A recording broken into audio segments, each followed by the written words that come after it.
What is going on, you guys? Today we are going to be going over how to build a stock watch list in Google Sheets with live stock data.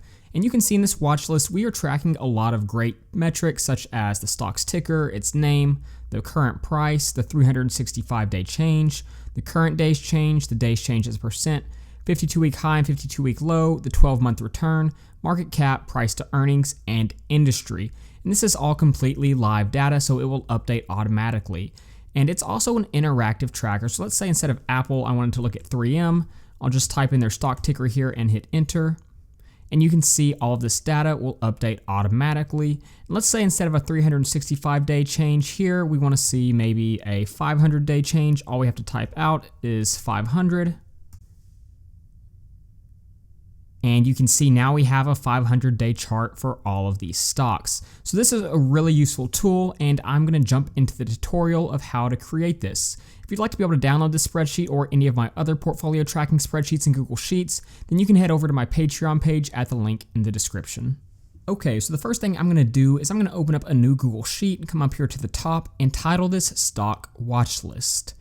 So now we're ready to actually start creating the watch list, and some things I need to see is I want to know the ticker, I need to know the name of the stock watch list, and I also want to know the current price. So let's start out just by putting Apple's stock ticker, and for Apple's name, we need this to be an automated spreadsheet, so we're going to use the Google Finance function in Google Sheets.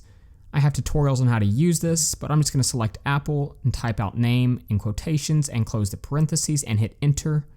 And you can see now we automatically have Apple's name come up. And I'm going to do the exact same thing for price, use the Google Finance function, click on Apple's ticker and type out price and hit enter. So now we're going to make a 365-day chart. And to do this, I'm going to use the SPARKLINE function as well as the Google Finance function. So I'm going to type out SPARKLINE, open parentheses, and then type out Google Finance.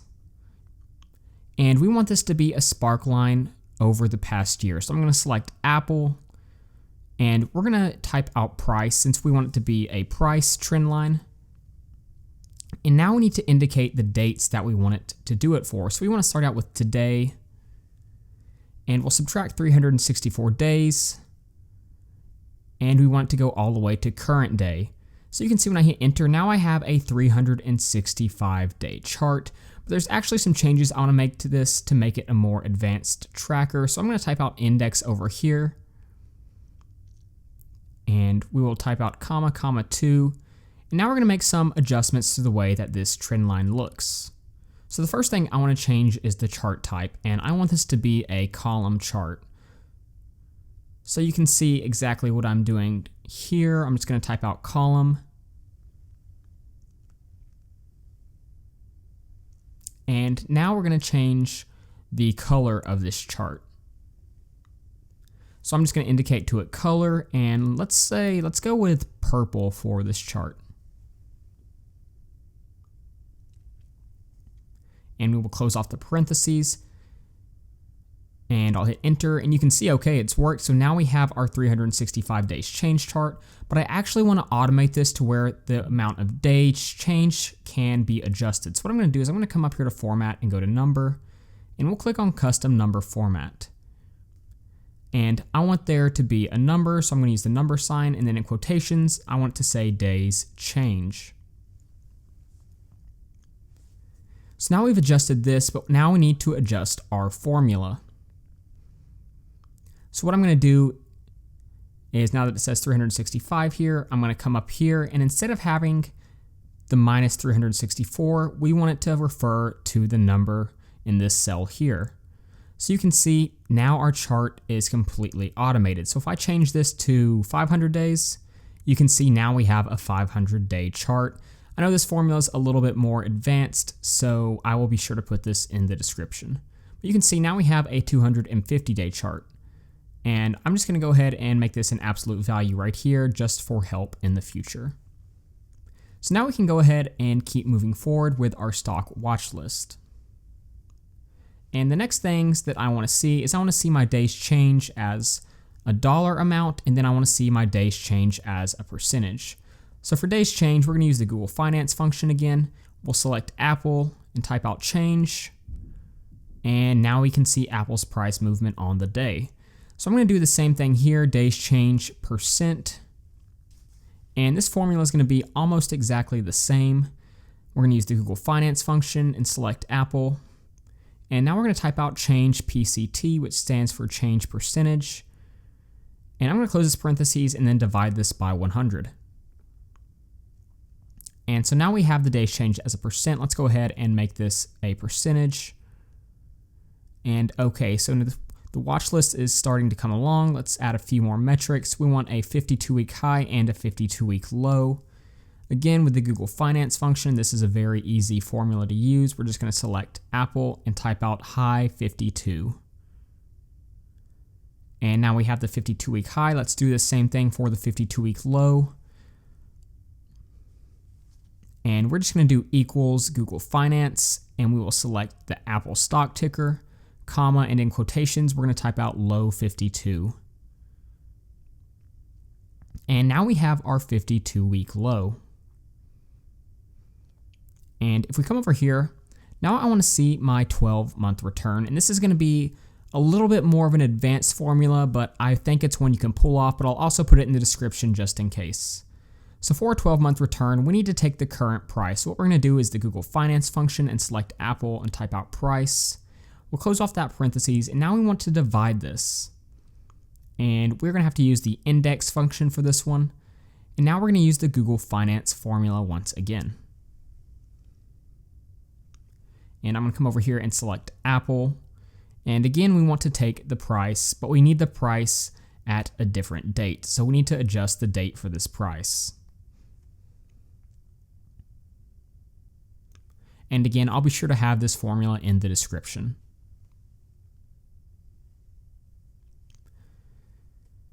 And you can see here, I am changing the date that we are getting the price for.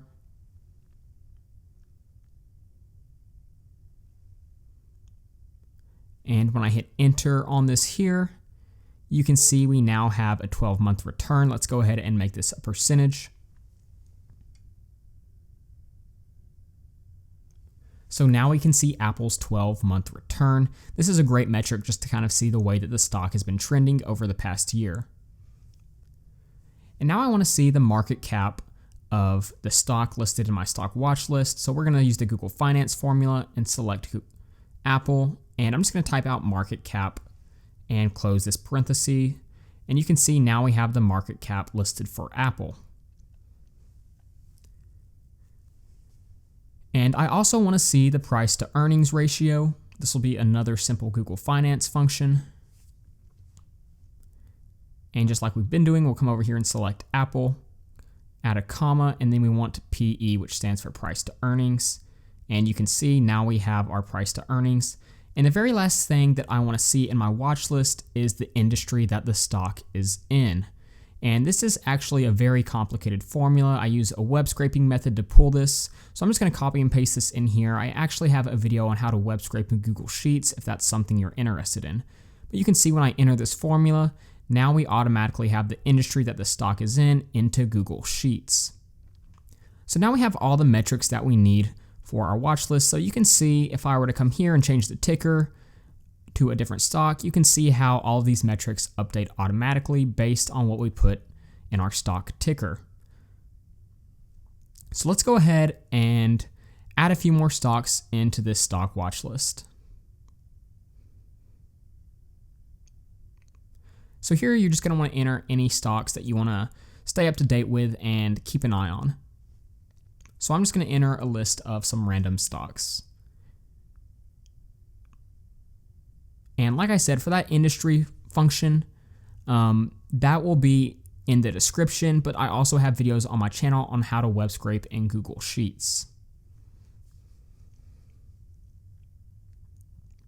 And this is completely interactive, so all we need to do is highlight all of our metrics, drag this down, and you can see all of this data has imported automatically. So you can see just how powerful this is when we use formulas to create all of these metrics. So let's go ahead and add dollar signs to any of these values that are dollar amounts. And I'll do the same thing to market cap and price to earnings.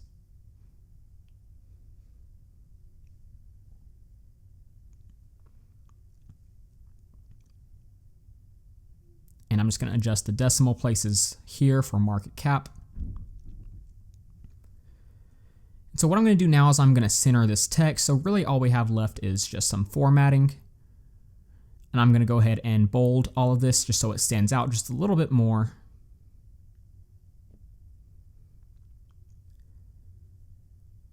And let's see, that straightens it out just a little bit. Let's go ahead and keep doing some more formatting to make this look nicer.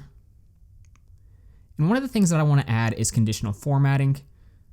So anything that is a change, if it's a positive change, I want it to show up green. If it's a negative change, I want it to show up as red. So I go to conditional formatting. We're going to say anything greater than 0, we want the text to show up green. And I'm going to come down here and add another rule. And we want anything that is less than 0, we want that text to show up red. And when I hit done, you can see now how that has affected our spreadsheet. It's much easier to see stocks that are currently trending upwards and those that are trending downwards. So now let's go ahead and come up here. I'm going to select all of this data and I'm going to go to format and I am going to do alternating colors. And you can see here, this is going to help the data stand out. You can kind of select which color you think looks best. I think I'm going to go with yellow here.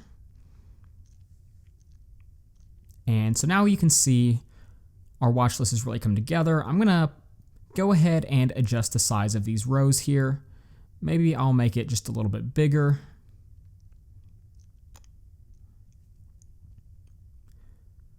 Maybe just a little bit more. And okay, so now our watch list is showing up just a little more clearly. Something I want to do is I want to vertically align these texts. So I'll come right here and click on here to do that. And okay. Didn't mean to do that. Let me go ahead and adjust that. Now I'm just going to adjust the size of some of these columns.